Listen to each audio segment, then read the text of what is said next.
माग वा. ठरवा.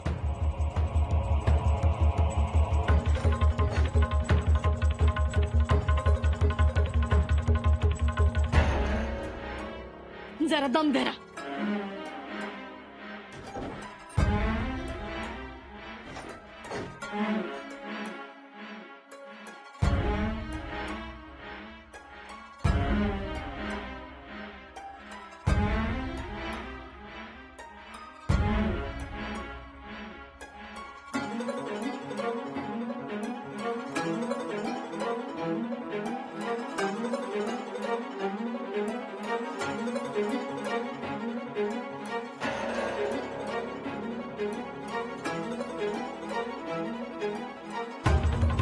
मी आलेच हा.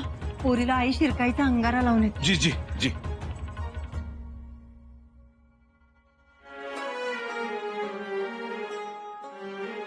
बरं झालं तुम्ही आलात. युवराजनी काय बी काळजी करू नका. आई शिरकायच्या कृपेनं सगळं सगळं ठीकठाक होईल. हा.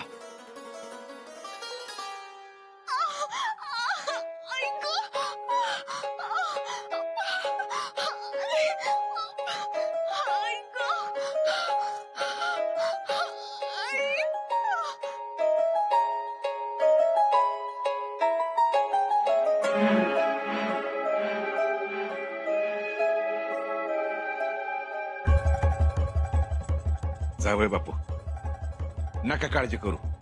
होईल समजा व्यवस्थित. हा.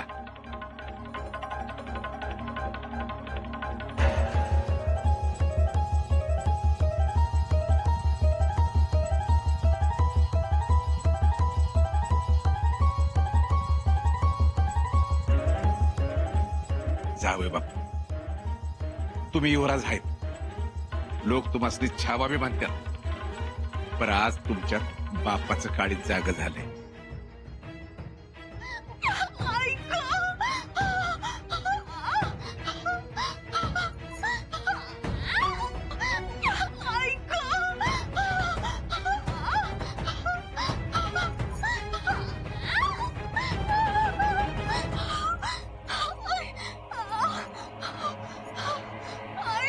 महाराज, मोहीम पार पडली.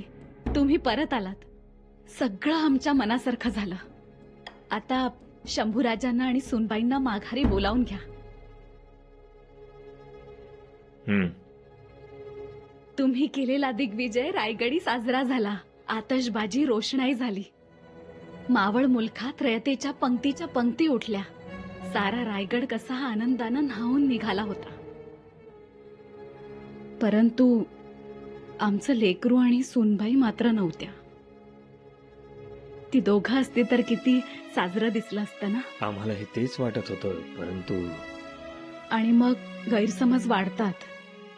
आधीच लोकांमध्ये गैरसमज आहेत की महाराज आणि शंभूराजांमध्ये बेबनाव झालाय म्हणून. पुतळा राणी साहेब, काही गोष्टी अशा असतात ज्या आम्ही सगळ्यांसमोर नाही सांगू शकत. महाराज, तुमच्या दोघात बंद दाराआड काय चर्चा झाली आम्हाला नाही ठाऊक. आम्ही ती कधी जाणून घ्यायचा प्रयत्नही नाही केला. आम्ही कायम तुमच्या निर्णयाला होकारच देत आलोय. परंतु मूल जवळ नसल्याचा सल मात्र खूपच होता. तो सल निघावा. 2 वर्ष झाली आमच्या लेकराला वनवास घडलाय. महाराज, त्यांची पावलं आता रायगडी लागावी. अंत पाहू नये. आम्हाला खरं तर वाटलं होतं की आपण त्यांना येताना रायगडी घेऊन याल. पुतळा राणी साहेब, आमच्याही मनात तेच होतं. म्हणूनच पन्हाळगडी पोहोचण्याच्या अगोदर आम्ही त्यांना खलिता पाठवला होता, शंभूराजे भेटायला या. पण खलिता जाऊनही शंभूराजे आले नाहीत. आमचा खरं तर विश्वासच बसत नाही. खलिता जाऊनही ते येणार नाही, तसं होणार नाही. आई म्हणून तुम्हाला हे वाटणं योग्य आहे, पण राणी साहेब, वास्तव हेच आहे. शंभूराजे भेटायला आले नाहीत. आम्ही पन्हाळगडी थांबलो होतो. शंभूराजेंना खलिता पाठवला होता, शंभूराजे भेटायला या, पण शंभूराजे तर आले नाहीतच. साधा फेरखलिताही येऊ नये ना, कुठला सांगावा ना निरोप. मग आम्हीही निघून आलो. आता शंभूराजे का आले नाहीत हे त्यांचं त्यांनाच ठाऊक. कदाचित सुनबाई अखेरच्या दिवसात आहेत. काही कमी जास्त झालं असेल, त्या गडबडीत राहून गेलं असेल. कदाचित तसंही असेल. आपण बोलू या विषयावर सदरेवर जाऊन आल्यानंतर.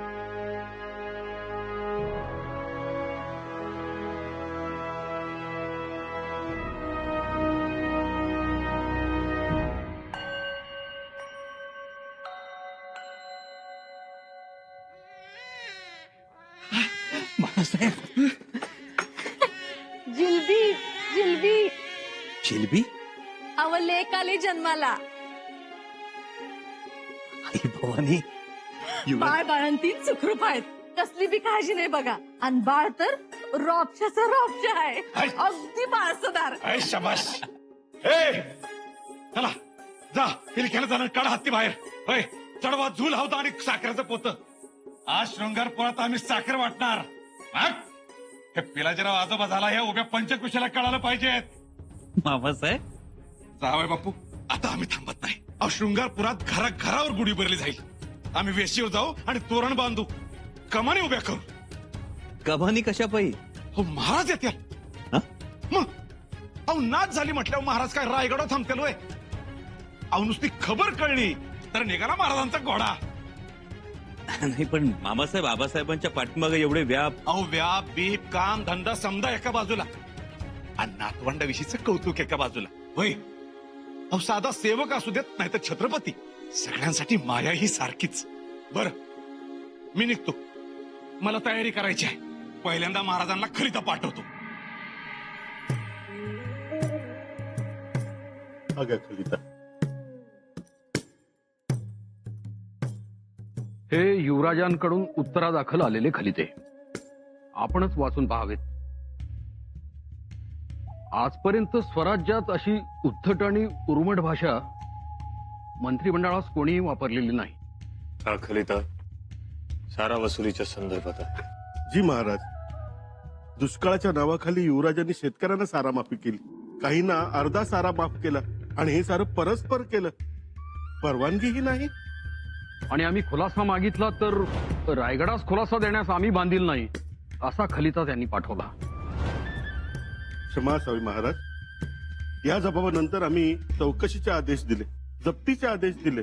कारण मोहिमेमुळे एकूणच खर्च वाढला होता, त्यामुळे निष्ठुर व्हावं लागलं.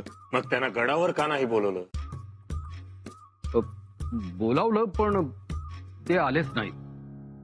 म्हणजे दिलेर खानाने सीमेवर फौज पाठवली तेव्हा खुद्द महाराणी साहेबांनी युवराजांना गडावर मदतीसाठी बोलावलं होतं. तसा खलिताही पाठवला होता. मग युवराज आले? महाराज सांगण्यास अत्यंत वाईट वाटत आहे. युवराज फौज घेऊन आले नाहीत. अहो कसे येणार? त्यांचा आणि दिलेर खानाचा दोस्ताना सुरू झाला होता ना. पंत काय बोलतात तुम्ही? युवराजांचा आणि दिलेर खानाचा दोस्ताना? सुरुवातीला आमचाही विश्वास बसला नव्हता, परंतु दिलेर खानाने शंभूराजांना पाठवलेला खलिता घेऊन जाणारा हेर आम्हाला सापडला. आपली इजाजत असेल तर त्या हेराला हजर करतो.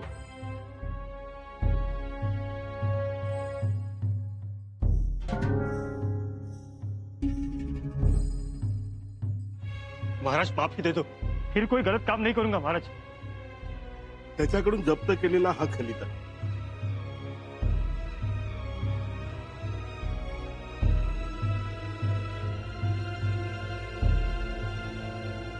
एवढंच नाही तर युवराजांनी आखाडे उभे केले. परवानगी शिवाय अश्वदळाची उभारणी केली. शाक्त पंथाची पूजा सुरू केली. शाक्त पंथी साधूंना मोकळीक दिली. एवढंच नाही तर आपण दक्षिणेत भगवा दिगंतरास नेत असताना आणि आपले सैनिक शत्रूच्या रक्तानं भिजत असताना इथे युवराज मात्र रेड्याच्या रक्तात आपले धोतर भिजून अनुष्ठान करीत होते.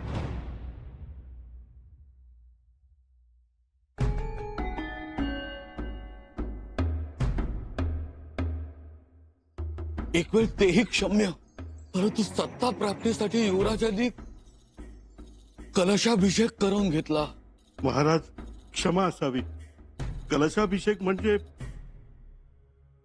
पहिला राजा लवकर मरावा म्हणून केलेला अभिषेक.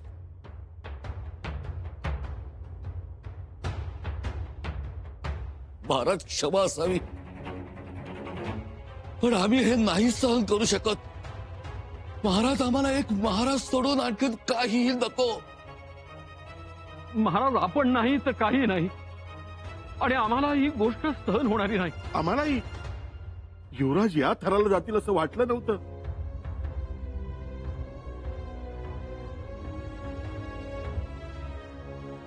आम्ही शहानिशा करू, जरूर महाराज. आत्ताच करू. कलशाभिषेक थांबवायला कोण गेलं होतं? बाळाजी पंत. त्यांनाही तलवारी लावल्या युवराजांनी. विचारा त्यांना. बाळाजी पंतांना बोलवा.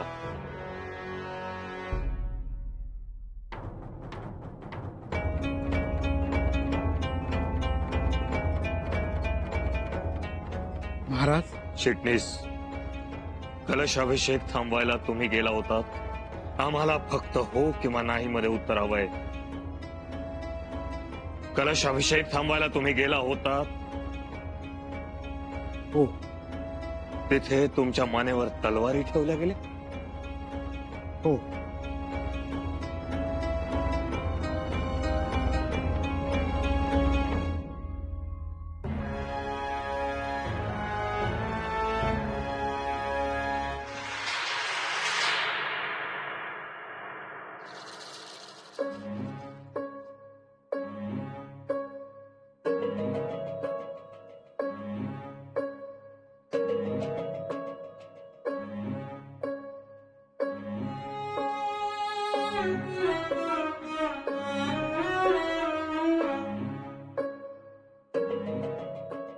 अव जरा लेकीकडे बी बघा. घ्या.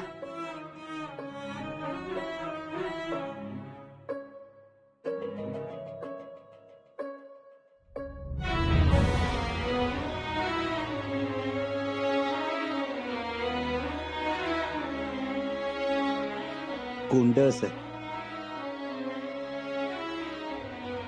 अगदी तुमच्यासारख्या दिसताय. आमच्यासारखं नाही, तुमच्यासारखं. तुम्हा दोघांसारख्या बी नाहीत त्या. अव नाक बघा, डोळ्याची ठेवण बघा, अक्षय आऊसाहेबांसारख्या आहेत. नव आऊसाहेबच आलेत तुमच्या पोटाला.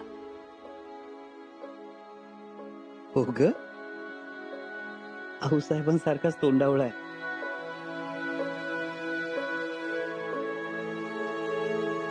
आऊसाहेब आल्या तर एका दृष्टीनं बरंच झालं. आमची बाजू आबासाहेबांसमोर हक्कानं मांडणारं कुणीतरी आलं.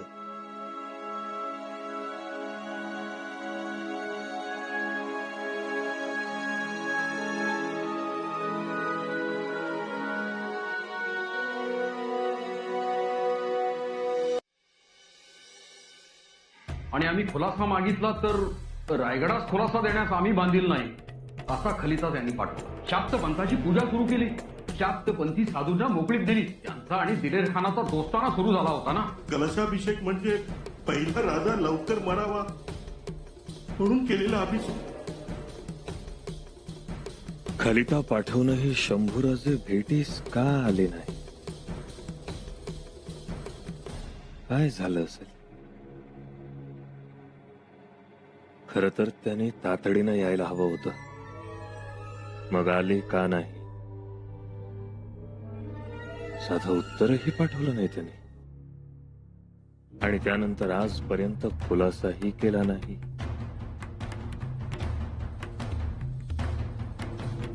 कसं शक्य आहे? शंभूराजे बदलतील? नाही, पण मग गरम गरम खीर आहे हळीवाची. या घरात त्या युवराज बाळाला बघून खूप खुश झाले ना ग. आणि आऊसाहेब पोटाला आल्यात म्हणाल्यावर तर हरकून गेले एकदम. होय, तुम्ही प्या हळूहळू.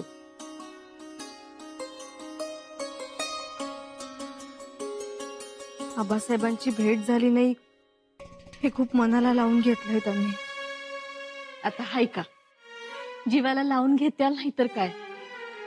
अहो येणार येणार म्हणून न्याहारीचा घास बी खाल्ला नाही. कधी भेटीन बघीन असं झालं होतं तेच मी. म्हणजे वारकरी नाही का आपली समधी कामं धामं टाकून उन्हावाऱ्यात पंढरपुराला जातात. उपाशी तापाशी पांडुरंगाचं दर्शन घ्या. पर देवळात गेल्यावर जर पांडुरंगच नाही दिसला तर कसं होईल. तसं झालं बघा. खरंय ग. तर आता बाळाच्या येण्याने त्यांचं दुःख जरा हलकं होईल. रमत्याल ते. पर तुम्ही नका चिंता करू, नका फार विचार करू. तुम्ही आता फक्त बाळाची काळजी घ्या. तर काळजी तर घ्यायलाच हवी. आमच्या बाळाचीही आणि तुमच्या बाळाची.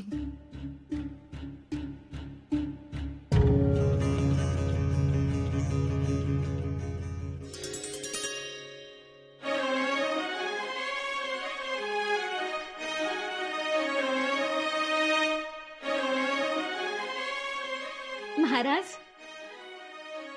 शंभूराजे असं का वागले असतील? आम्ही सांगू? तुम्ही आधी तोंड उघडा. म्हणजे आम्ही सांगतोय ना तोंड उघडा. राणी साहेब हो, आजोबा झालात तुम्ही. शृंगारपुरी गोड बातमी आलीये. शंभू राजांना कन्यारत्न झालंय. काय राणी साहेब काय सांगताय काय? शंभूराजेंना कन्या रत्न आणि सुनबाई कशा आहेत? बाळ बाळंतीण दोघेही सुखरूप आहेत. जगदंब. पण ह्या सगळ्यात तुम्ही एक गोष्ट मात्र विसरलात. कोणती? तुम्ही देखील आजी झालात. अगं बाई, खरंच की. आता लाज न सोडा. तुमचंही तोंड गोड करतो. अहो, कोणी पाहिल ना. पाहू द्या, काय म्हणतील. छत्रपती त्यांच्या बायकोला साखऱ्या भरवतायत. म्हणू देत.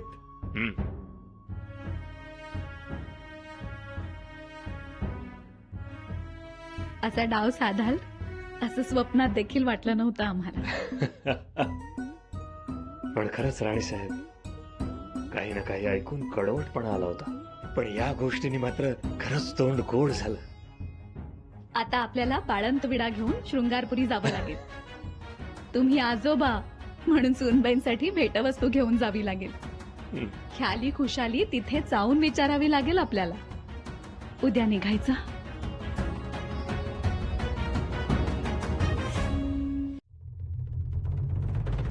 माफ करा पुतळा राणी साहेब, पण आम्हाला येता येणार नाही. का? आता कोणती मोहीम काढू नका. आम्ही तर म्हणतो दगदगही करू नका. उद्याच निघू. उद्याच? आणि पाऊस? 2 दिवसात निघू. पण भेटवस्तू उद्याच पाठवू. आणि आपण या आठवड्याभरात निघू. एक पिता म्हणून पुत्राला भेटवस्तू ही पाठवायलाच हवी. पण एक छत्रपती म्हणून शंभूराजेंची भेट घ्यावी की नाही यावर विचार करावा लागेल.